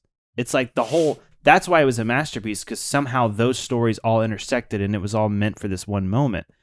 But that's fair. What makes this story, the story that we're watching, a masterpiece is actually once he was willing to sacrifice himself for something more important, once he was willing to lose his life, it led to him saving it. And then her explanation of it at the end was, I thought, really profound. And like, I thought it was so good. Like, it's one of my favorite things about the movie because Professor Hilbert reads it and he's like, it's okay, which I thought was funny because it's like, of course he wants him to die. Like, I thought it was even funny when he was like, you have to die. It's a masterpiece. It's like, this dude is more concerned with a good novel than keeping someone alive. But a fake fictional character. Yeah. But then he when he tells the Karen Ivel, it's like, it's okay and stuff, and it doesn't make sense. She's like, yeah, I'll rewrite it. But he said, why'd you change the story? And she said, well, it's supposed to be about someone who doesn't know they're going to die. Like, that's what makes it a masterpiece. And then they die due to unforeseen circumstances. But if someone is actually willing to face their death and does it anyway, that's the kind of person you want to keep alive. And that's the message, like, that's part of the message of the story there. Maybe that's the real punk rock. Yeah, exactly. Keep people alive. No, I mean, I get it. And like I said, your explanation of it, I like. Sorry for that weird noise in the mic. My headphones got tangled. I like that better than just how the movie portrayed it, to be honest. So that was how it was portrayed to me. That's the message I took away. But that's because you're smart. Well, yeah. No, like, in all seriousness, I didn't get that. I was just like, this is wild. Like, what is this? What does this even mean? What is this life we're living? Where are we? I think that's due to things that probably have nothing to do with the movie. Yeah, I had a lot going on. We need to talk. So, by the way, this is something I like. I thought you were about to say something like, by the way, I've had a few tragedies this past week. Might be playing into my feelings of this movie. Okay, this is something you liked. Yes. So, did you catch the little cute nod to the fact that Anna Pascal bakes and does like muffins and stuff, and then at one point he walks by a place called Drury Lane? Oh no, I didn't catch that. Yeah. I like that. That's pretty cool. This movie is full of stuff like that. I loved that about the movie. Like how they were constantly showing what he's counting and visualizing, but other people weren't picking up on. Like the scene where he's first meeting the professor was just genius to me. Like I loved the way that was portrayed because it gives you such an interesting view of both characters. Because on the one hand, you're like, why don't you explain to him that you were counting the soap or measuring the soap, but not the tiles? Yeah. But I guess it's because he doesn't realize what the professor's trying to do. And he's like, no, counting tiles. Why would I do that? You know? Yeah. He's even unaware of his quirks. Well, I guess here's what I think my biggest overall gripe with this movie is. Like what all my little gripes kind of form into one Megatron gripe. It does not explain things well at all. This movie I think that it was doing a lot of showing, not telling, but sometimes you got to do a little telling, like a little, like just enough. You don't got to douse me in exposition. But let me explain why I say that. In that scene where he meets the professor, they're walking like into the building, and he turns around and he says, "How many steps?" He goes, "What?" He goes, "How many steps did we just walk?" He's, I don't know. I wasn't counting. And then it like shows him counting, like you said, something else. And then he goes to like get a coffee, and he asks him about something else. And he's like, "I don't know." And then they went in the bathroom. He asked him like 3 times specifically about counting. Now, like you said, it's showing him counting, but different things, not what the professor's asking. And hearing you explain it that way makes me go, okay, yeah, I could kind of see what that scene was trying to convey now. It's like he's right there, but he's missing the point. Like, both of them really. Like, he doesn't understand what he's asking him, and he doesn't understand he's just a hair off. Like, if he asked him this, he'd be correct. And it also showed the professor's pretentiousness. Like, he's so pretentious, he thinks he knows the specifics of what it should be. Right. If he's a character. Like, and, well, the funny thing is he's right. Like, he's pretentiously right. He's right about the broad area. Right. And if you were a smart person, and if you weren't letting your pretentiousness get in the way, you would just ask, were you counting anything in there? Was there anything that you were paying? Like, that's fair. You don't have to. He was giving him the specifics as if he's. And I will say, it actually makes it even funnier now that you told me he plays Rain Man. That he was asking him how many this, how many that. Like, that's another funny nod in the movie. By the way, yeah, that's true. But anyway, my point is, in that scene, he asked him 2 or 3 times specifically how many this, how many that, or whatever. What do we know about Harold throughout this part of the movie up to that point? That he does. He counts things. He counts his steps. He counts his brush strokes with the toothbrush, blah, blah, blah, blah, blah. He counts. And even in that scene, the little the little calculations, like, he's counting in those scenes. So when he asked him that 3 times, and he just told him, "No, I don't know. I wasn't counting that," or whatever, I never picked up on the fact that, like, he was trying to figure out his trope or whatever. Yeah. I was just like, how does he know he's counting stuff? Well, like, how does he know that? He actually does explain it at the end of it. I'll give you this. I've seen this movie a lot. I didn't pick up on it the first time I watched it. That's one of my favorite things about this movie is the more you watch it, the more you're like, oh, that's the things they were doing. And I think that's a testament to show, don't tell. But, I mean, you're right. They maybe should have explained it a little better. But at the end of their conversation, he says, "Well, I can't help you because there's not a single literary thing about you." And I think it was like the second time I watched it, I was like, oh, that's why he was asking him all those questions, because he's trying to figure out if he's what kind of, archetype or whatever you want to call it. Character. Is he a hero? Is he, is this a tragedy? So yeah, he's trying to figure out all these little things. He's like, I can't see any story in you at all. But he was asking all the too specific questions as if he was writing the story himself, which made him come across as a little pretentious, which I think is no, and Harold Crick, he counts the stuff, but he's not necessarily aware that he's living his life that way. So he's probably like, why are you asking me if I'm counting the tiles? Why would anybody do that? Not even aware that he was paying attention to the measuring of because we all do things like that subconsciously, and then our friends bring it up to us, and we're like, oh yeah, I guess I do that. No, do. Yeah. Moi. You've made your point. Daniel Bob over here. Yeah. Yeah, I don't know. I don't know, man. You just have bad taste. I do. No, but like I was saying, like, if it was just that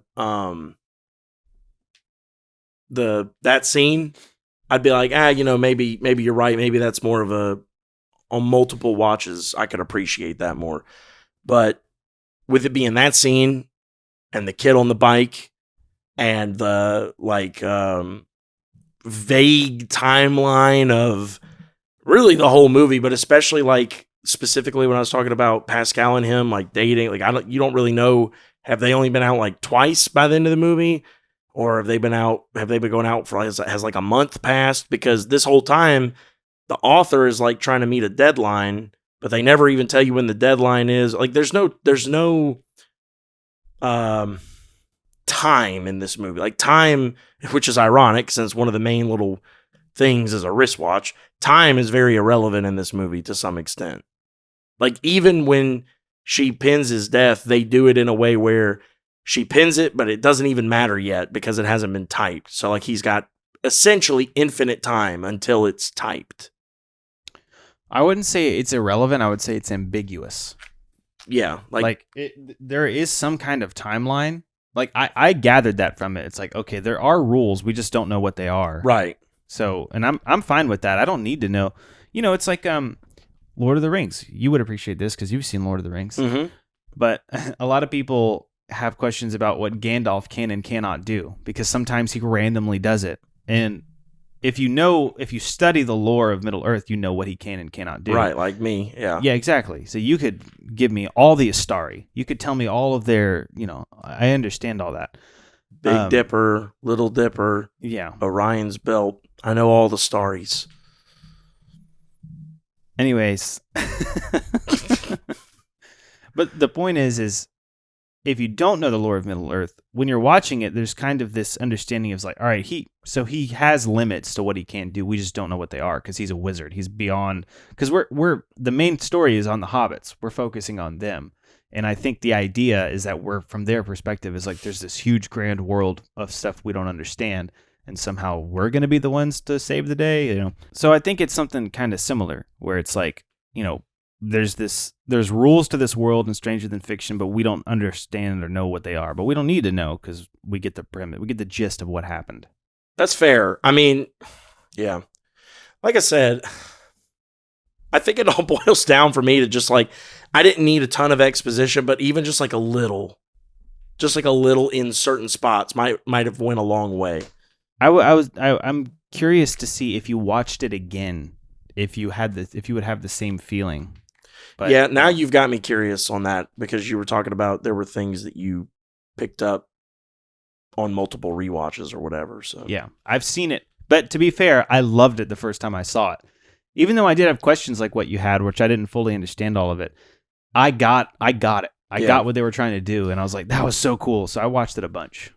Well, my main question, honestly, was why Maggie Gyllenhaal? I don't know. Why Will Ferrell? Both of those could have been different. Actually. I mean, I'm with you on those two. Like, they could have recast those two, and it probably would have been a better movie. Joseph Gordon-Levitt and Ryan Gosling as the baker. Yeah, he could do it all. No, I mean, there are probably a few. Dude, that would be a fun episode. Like, we go through movies that we like, but recast certain roles that we were like, this person would have done this better. Balls of Fury, you know that movie? Mm-hmm. Jack Black should have starred in that one. Instead of that guy. I don't remember that guy's name. Is it Vince Vaughn? No, Balls of Fury? You're thinking of Dodgeball. Yeah. No, Balls of Fury is the ping pong one. Oh. Christopher Walken's the bad guy? Okay. Yeah, I haven't seen that actually. Okay. But I know of it. Yeah. Jack Black could have done that role way better. Interesting. I've thought a lot about this question actually. So there's a lot of So that would be a good episode then. Yeah. You actually would probably have more than me. Maybe so. Why don't we have Michael Cera play Shaft? Who's Shaft? Never mind. It's a reference to Donald Glover stand-up. Oh. There was like a whole petition on Twitter years and years and years ago for him to play Spider-Man. And half of Twitter was like, yeah, Donald Glover for Spider-Man. And the other half was like, he's black, kill him. Like, that's what the joke is. Like, he literally says that.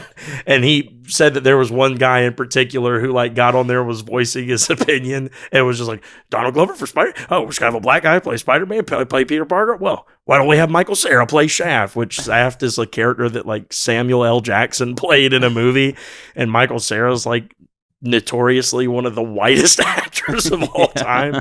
So it was a really funny joke. I thought you would have heard that because it's like that stand-up came out back in like 2008, maybe 2009, something like that.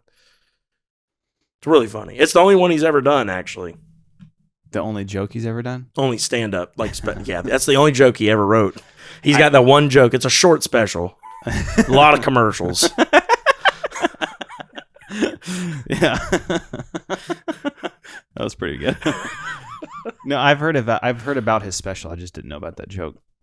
Yes, that's actually like where the whole thing came from. Of like, oh, you never saw, dude. Oh, there's Johnny Bravo. Hey there, I got Oh, mama. Hey there. What's that line? He goes, you smell kind of pretty.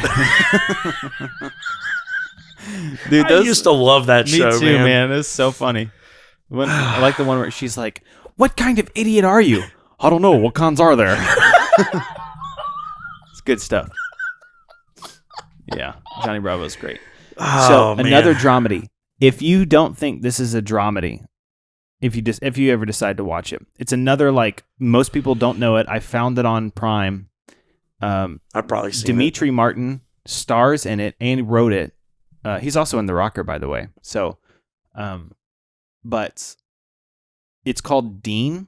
He wrote it and he starred in it. It's really funny and really good. It's way less serious than like Stranger Than Fiction, but serious enough where there's like heartwarming. And you're not gonna cry, but there's like heartwarming moments where it's like, oh, that's nice.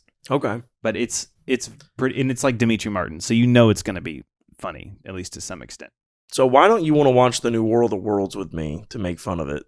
Because I like to watch good movies. If I good know movies I'm are gonna hate good, it, but like, come on, it'd be funny. I don't enjoy watching just terrible movies just for the sake of ripping it apart necessarily. It would be so funny though. Maybe we would have good material. We would be hilarious. Are you saying we should watch it like on the podcast together, like react as we're watching it? We could always try that again. We tried it with Ghostbusters, and for did we lose the footage or something? Something happened, and we never could put that out. I wasn't able to figure out a way to get the movie onto the. That's right. The editing, like the actual software. That's right. So I didn't know what to do about that, and I kept trying to look for ways. I remembered we got done filming. I was like, I really didn't think this through. That was a shame too, because Ghostbusters was great. That was so funny. It was way better than I even expected it to be. I will never forget you dying at that scene of him like skipping through the square. It's just so unexpected. It's just the way she like stops and looks, and it's like, oh, and you see dancers around, so it makes sense why he's doing it, and he's just skipping. Oh no! I kicked something. So yeah, all in all, man, I give Stranger Than Fiction probably like a 7 out of 10. Yeah. Oh, that's better than I thought you would have given it. Yeah, no, I mean, like I said, it was enjoyable, and honestly, I might at some point rewatch it just to see if I get more from it. But yeah, I mean, it was, like I said, I liked it, but I knew how you felt about it, and I felt like I didn't have enough to like gush about it. Yeah. So I was like, I'm just going to have to like really focus on they were gripes. I mean, they weren't like movie ruining things. They were just gripes. Except that it killed her character, Maggie Gyllenhaal's character. Maggie Gyllenhaal killed her character the second they cast her. I do agree with you, too, that they could have done something better to put a rift between them than that cookie scene. Yeah. But I also got what they were going for. Yeah, I mean, me too. Like I said, everything that I brought up, although I said it like it was like end of world, because I mean, I had to play a little devil's advocate here to like have a fun conversation. I knew it would be more fun to have you be like, what? This is such a good movie. How could you not like this? This is a stupid thing to not like. Than it would be to be like, yeah, it was pretty good. And then you'd be like, right? Yeah. Yeah, I mean, who wants sincerity, right? Oh, I was sincere. I'm going to be honest. If anything, I probably helped back a little bit on my distaste for like the story. It's like the vagueness. Like I was trying to be nice because my thought process was I'm gonna literally like writing up here today. I was like, I'm gonna let Daniel explain this to me before I trash it, because I don't want to trash it and be like real passionate, like this movie's the worst. They don't know how to write anything. And then you'd be like, it's actually really simple. It's this. And then maybe like, oh yeah, I overreacted. So I was going to let you explain it first. An overreaction. Anybody want something from the break room? That's one of my favorite Office scenes. Oh my gosh. Oh my gosh, man. Dude. Oh, Such a good show. news, talking about Screen News, The Paper. Have you seen the trailer for it? Yeah. What are your thoughts? I'm not sold on it from the trailer, Yeah. but I'm not one of the people who's like, this is going to be terrible. Yeah. Because they didn't put. Here's the thing I don't get about people. When they put funny stuff in a trailer for a comedy, they're like, oh, they gave the whole movie away. But when they put out a trailer for a comedy and there's like one joke and it's kind of subpar, because really the only joke, well, there's two jokes in that trailer. One of them is the owner of the building talking about how like we put out something, toilet paper and newspaper, and that's in order of quality. Yeah. That was one joke. And then the other one was where like the main character says something and the woman who I guess doesn't speak good English is like, oh, don't be so self-defecating. Yeah. Like people were like, no pun intended. People were crapping all over that joke online and were like, that's not funny. That's not funny. I actually thought it was pretty funny. And I was like, I mean, I don't think it's meant to be like slap your knee, run out, like lose your breath, laugh. I think it's just meant to be like, look at the tone. This is the tone of the show. It's a tease. Exactly. And to be honest with you, out of context, a lot of The Office isn't that funny. Yeah. The thing that makes The Office funny is the dynamics and like, you know, like for example, if I just walk up to someone and I'm like, well, how the turntables, Yeah.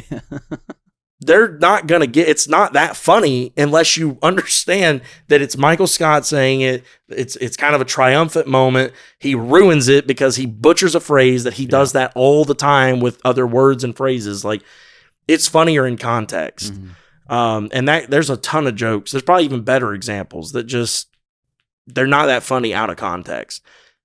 Maybe in context, that scene's really funny in the show. I just don't get it. People were like really mad about the trailer. And I was like, if they gave you 4 or 5 really funny scenes, you'd be like, oh my gosh, that's probably every joke in the first season. I'm like, I've learned not to trust what anyone says on Twitter. I think half of them are bots and the other half are trolls. Because like, so what am I?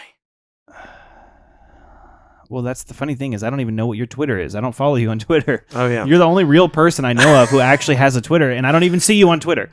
So, I'm on there, but I'm mostly just looking at sports stuff and movie stuff. Yeah. I just look at it for news, and like the comments people make about stuff don't reflect like even remotely what I see in real life when I actually talk to people about this stuff. Nobody feels that's like this. I'm still seeing stuff about Superman. People saying the most outrageously ridiculous stuff about Superman. People hated that movie. I'm not joking. Online? Yes. Yeah. People hated that. Shoot, at work. I go into work and people are in there talking. Really? Yes. People hated that. They're like, I was going to see Superman. Not whoever that was. Yeah, got his butt kicked the whole movie. I'm like, okay. Man, see, I haven't had that. I mean, which is funny because it's like the one thing that would, and I don't mean to intentionally keep talking right when you start talking. No, I just noticed that okay. I'm trying to save y'all. Yeah. That's a fair point. No. Honestly, you're trying to save yourself because we know I'm going to insult you at some point. Well, that's true too. I'm trying to get ahead of it. No, but like it's funny because it's like the one thing that you probably loved about the movie was that he was so beatable. Yeah. Everyone else was like, this is the worst Superman ever. Yeah. Anything could beat him. I don't even need kryptonite. I could piece him up. They didn't really do that, but that's how it feels. Alpha male energy. I love it.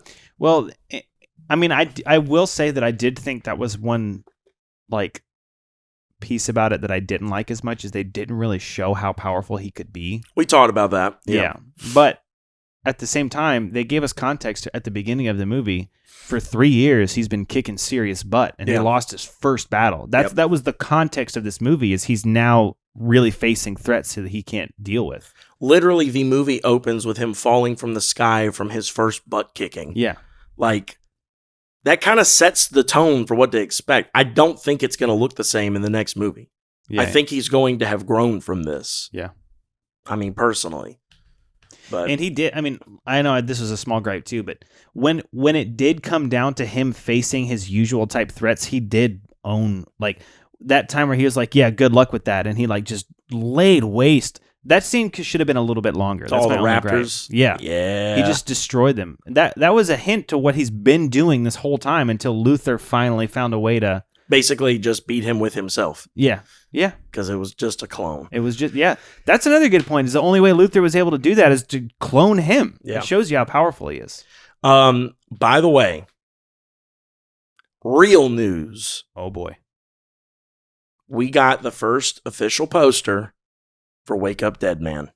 What is that?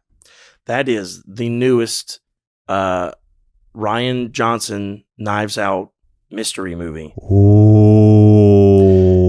Which means we are probably, I'd say, a couple weeks. That was funny. We're probably less than a month away from getting a trailer. I am looking forward to that. Me too. I loved both of those movies. When it comes, they're doing the same thing with this one that they did with the last one, where when it comes out, they're putting it in theaters just for that weekend. And I feel like I have to. I feel like I have to go see it. I mean, they're great movies. You gonna go? I might, yeah. Yes. We'll see how it's going. We're gonna make it happen. Yeah, boy.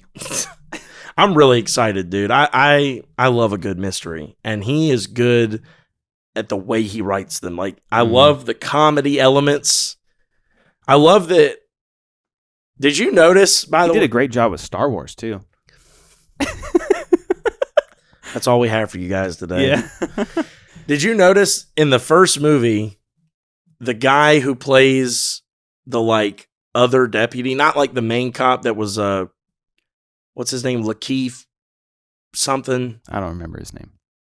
Anyway, you know what I'm talking about. The main cop was the black guy. Then there was his deputy or whatever was the like nerdy white dude who loved all the mystery books that I think so. The old guy who died in the first movie, he was like a murder mystery writer. Mm-hmm. And the little like deputy dude was like, oh, this is just like in such and such. Like he like knew his book. Yeah. Did you notice that in the second movie, he's on the island? He's the guy who plays like the random dude who's just on the island with what's his face? Like what's the guy's name? The bad guy from the second movie. Ed Norton? Ed Norton. It's his island. The Glass Onion is like his big mansion on it or whatever. Mm-hmm. There's another guy that's just staying there with him.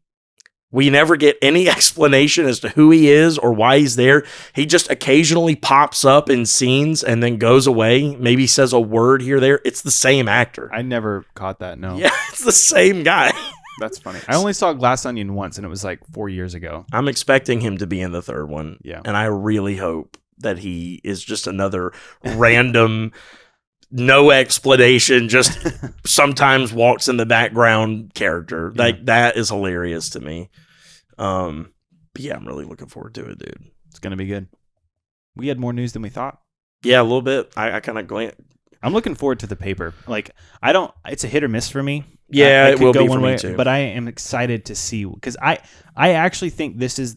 The only thing I didn't like is that Oscar came back, and I get why they did it. And I'm like, all right, I can give it a pass because you're not bringing back Steve Carell. You know, you're just bringing back. They better. You think? Well, if for a cameo or for like an episode or two, but like as a main character of the show, like I don't need Steve Carell again. Like it would be. I would love that though. I don't see. This is where you and I disagree. Like the way they're doing this spinoff, I think is a genius way to do because it's a completely different crew. It's a completely different story, but the film crew is the same. So it's the same universe. Well, don't get me wrong.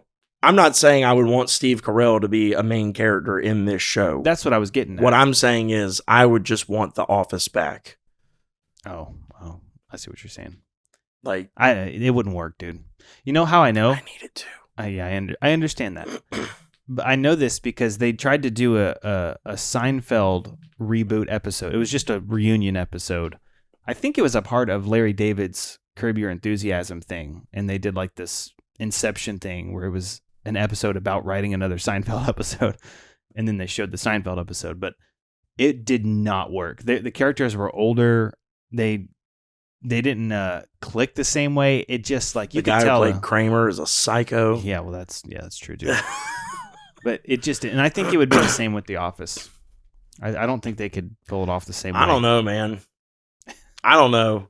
Maybe some of them, but I think Krasinski, Carell, Rain, and what's his name, and Helms. I think all of them they still got their comedic chops. I'm not denying that. I'm just saying the chemistry, the thing that was magic when it was happening. First off, it kind of left when Steve Carell left, and they did 2 whole seasons after Steve Carell left. So worst mistake. Yeah, I mean, so they got that 2-year gap of what they remember last from doing it. That's going to affect it. But 2, it's like, I just don't think it'll be the same. I'm not saying it'll be terrible, but if they tried to do The Office again, I don't think it'll be the same thing. Doing it in a context like this, where the characters come back and interact in a different situation, that could work. That could reignite it in a fresh new way. Like, I would love to see Jim and Steve meet up in the paper somehow. You know. Is that the guy's name? The main guy? No. I'm just saying. Oh, Steve Carell. Yeah, Steve. Oh. Sorry, I used one character name, one actor name.